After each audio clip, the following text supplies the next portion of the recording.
Salam alaikum, bonjour tout le monde, j'espère que vous allez bien. Alors aujourd'hui, nous allons aborder notre dernier cours sur le système nerveux. Et là, nous allons parler des perturbations à l'intérieur du système nerveux. Alors, qu'est-ce qui peut perturber notre système nerveux? Alors, il y a plusieurs facteurs. Nous, on va évoquer les trois facteurs principaux, hein. Alors, alors, je mets ma petite ardoise. Quels sont les facteurs qui peuvent perturber le système nerveux? Alors, en premier, nous avons les substances néfastes, les substances dangereuses, hein. C'est toutes les molécules qu'on avale ou qu'on inhale par le nez ou par la bouche. Ça peut être des drogues, de l'alcool, des stupéfiants. Enfin, bon, les stupéfiants, ce sont des drogues, hein. Ça peut être aussi bah, des substances hein, enfin, inoffensives, mais dont on a abusé, hein, comme par exemple le café, hein, et puis tant d'autres, hein. Ça peut être aussi bah, la cigarette. Bah, il faut savoir que la cigarette contient de la nicotine. La nicotine, c'est la molécule qui agit au niveau du système nerveux. Et bien sûr, il y en a des milliers d'autres. Alors, qu'est-ce qui peut agir aussi? Quels sont les facteurs qui peuvent agir au niveau du système nerveux? Voilà, quels sont les facteurs qui peuvent nuire au système nerveux? Nous avons aussi le manque de sommeil. Alors, ça, c'est important. Et c'est d'autant important pour vous, d'accord? Le sommeil est important pour les adolescents, d'accord? Pour les enfants, euh, voilà, pour les individus en croissance. Nous avons aussi le stress et la fatigue. Voilà. Mais nous allons plus nous attarder sur les substances dangereuses. Alors, le cours, il est très rapide, hein. Vu que c'est le dernier cours, donc il est très rapide. Voilà, il se comporte de 2 feuillets et demi, on va dire. Allez, on va dire 3 feuillets, hein. Voilà. Et nous allons expliquer le processus de perturbation. Alors, comment se fait-il que certains produits perturbent notre système nerveux et notre système central? Euh, Activité 3. Alors, ça, c'est l'activité 3, hein, c'est la suite. Voilà, c'est le dernier paragraphe. Les perturbations dans le système nerveux. Notre système nerveux peut être perturbé par des facteurs comme la fatigue, le stress, mais aussi la consommation de substances dangereuses ou néfastes, drogue, alcool et certains médicaments. D'accord? On va en parler à la fin. Certains médicaments, bien sûr, peuvent être dangereux. Il faut savoir qu'il y a des milliers, voire des centaines de milliers de morts à cause de médicaments.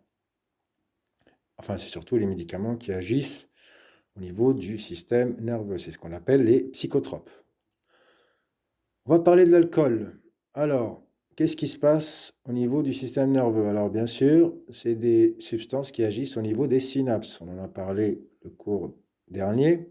Les synapses, c'est la jonction qui se trouve entre deux neurones. Là, on a une synapse normale, un sujet sans alcool. D'accord? C'est un individu qui n'a pas consommé d'alcool. Et nous voyons que le message se transmet de façon régulière. D'accord? Il n'y a pas de perturbation. Nous avons les neurotransmetteurs qui s'accrochent au récepteur et euh, ça crée un message par la suite, un message qui est identique au message précédent. D'accord? Alors là, c'est notre expérience test, on va dire. Puis maintenant, nous allons voir ce qui se passe pour un individu qui a consommé de l'alcool.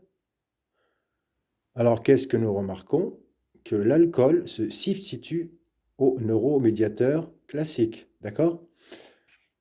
L'alcool, il remplace le neurotransmetteur normal. D'accord? Il prend sa place.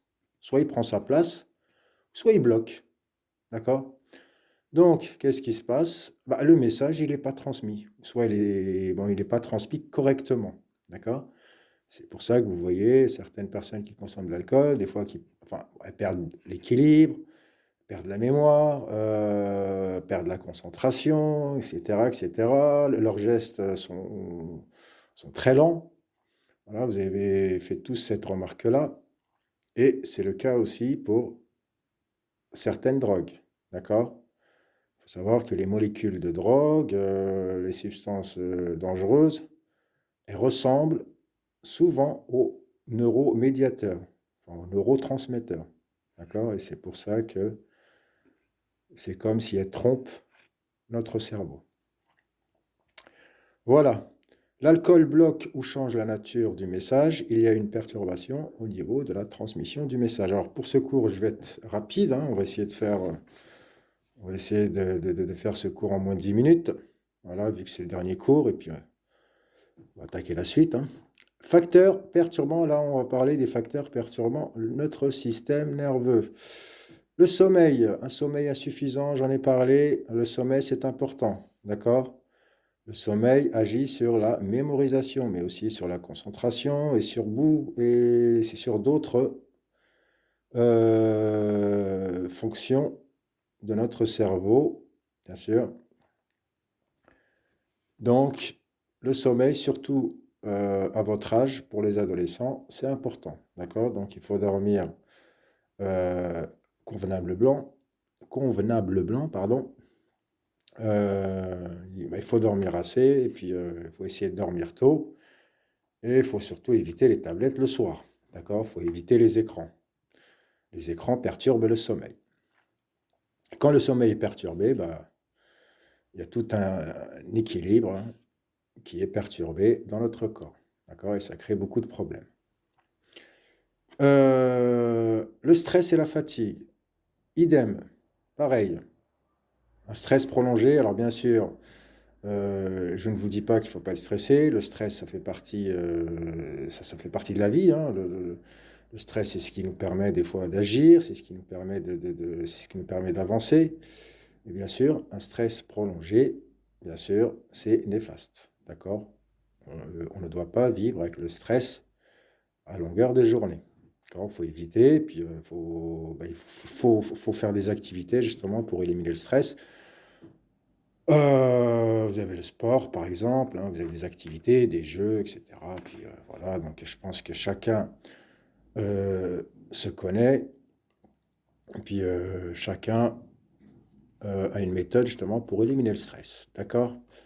Le stress aussi, ça perturbe aussi le métabolisme, le système endocrinien et le système immunitaire. D'accord? Donc ça perturbe le fonctionnement de notre corps. Voilà, là je parle du stress prolongé, le stress qui dure. D'accord? Alors évitez d'avoir un mental agité, hein. Voilà, essayez de vous décontracter, essayez ben voilà, il faut s'amuser, il faut rigoler de temps en temps, et puis il ne faut pas trop formaliser sur certaines choses.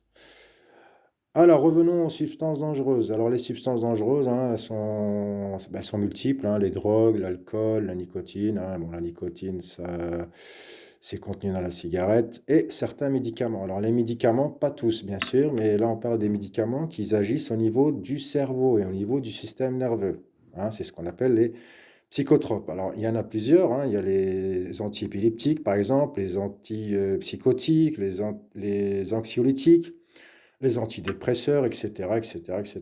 Tout ce qui touche au cerveau, tout ce qui touche au système nerveux, ça peut être dangereux. Donc, il faut éviter de prendre ces médicaments-là sans l'avis du médecin.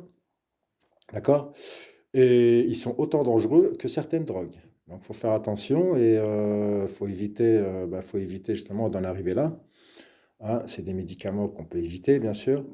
Et sur certaines boîtes de médicaments, vous voyez ce petit triangle. Voilà. Un petit triangle.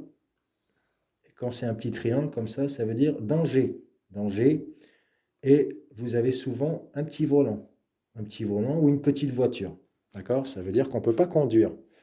Une fois qu'on a mangé ces médicaments, une fois qu'on a pris ces médicaments, il faut éviter de conduire. Ça peut être dangereux. parce que ça agit sur notre système nerveux. Bon, alors, j'ai pas l'image du logo, hein, mais bon, vous pouvez, je pense que vous l'avez tous vu dans des boîtes de médicaments, dans certaines boîtes de médicaments. Donc, ça veut dire que ces médicaments-là agissent sur le système nerveux. Ils agissent de la même manière que notre alcool ici. D'accord? Voilà. Ils agissent au niveau du système nerveux. Donc, ça perturbe notre, on va dire, notre sensibilité, notre concentration, notre mémoire, etc., etc., etc. Et ces médicaments-là, bien sûr, il ne faut pas en abuser. Alors, revenons à notre cours. Ah oui, et c'est des médicaments, bien sûr. Ces médicaments comme les drogues, comme l'alcool, comme la nicotine, ça crée des effets de dépendance. Voilà. Ou addiction. Dépendance ou addiction. C'est des mots importants. Hein. Qu'est-ce qu'une dépendance? Bah, justement, c'est être dépendant à une molécule. D'accord? Si votre corps s'habitue à une drogue, il en voudra plus. D'accord? Et si jamais si vous arrêtez et que vous voulez pratiquer un sevrage, enfin un sevrage, c'est le fait d'arrêter de manger quelque chose. Si vous essayez d'arrêter, bah, vous allez subir certaines conséquences. D'accord? C'est pour ça qu'il faut éviter de prendre ces substances-là dès le début. Voilà. Et l'effet de dépendance, bien sûr, hein, ça peut créer deux sortes de dépendance, la dépendance physique et la dépendance psychique. Donc, je vais relire le cours. Les drogues, l'alcool, la nicotine, certains médicaments agissent au niveau des synapses. Une consommation excessive de ces substances entraîne un dérèglement dans le système nerveux et souvent des dépendances ou addictions. Voilà. Dans le lexique, bah, vous allez mettre dépendance ou addiction. Alors bien sûr, c'est deux termes légèrement différents, mais nous, on va faire en sorte que c'est pareil, hein, c'est pas grave. Alors, qu'est-ce qu'une dépendance? Bah, c'est une envie très forte et incontrôlable de consommer certaines substances. D'accord? Le, le principe d'une drogue, justement, c'est que ça crée des dépendances. Alors, au début, c'est pas bien grave, mais après, notre corps demande plus. D'accord? Et surtout, dès qu'on arrête, ben, on subit des petits changements. Alors, on subit des petites choses hein, qu'il faut rectifier. Ça peut créer des réactions physiques, par exemple les tremblements, sueur, vomissements, etc., etc., ou psychiques. Alors, c'est ce qu'on appelle la dépendance psychique. D'accord? La dépendance psychique est parfois plus grave que la dépendance physique. D'accord? La dépendance psychique, ça peut être des angoisses, des peurs, des malaises, dépressions, et puis bon, il y en a parfois, c'est carrément le suicide. Hein. Donc, faut faire attention avec ces substances-là, d'accord? Des fois, ça crée des réactions en chaîne qui peuvent être dangereuses. Voilà. J'ai essayé d'être bref, hein, et puis je vous laisse recopier le cours. Je vous enverrai le cours par WhatsApp, bien sûr, bah, il faudra recopier. Voilà. Et puis je vous dis à la prochaine.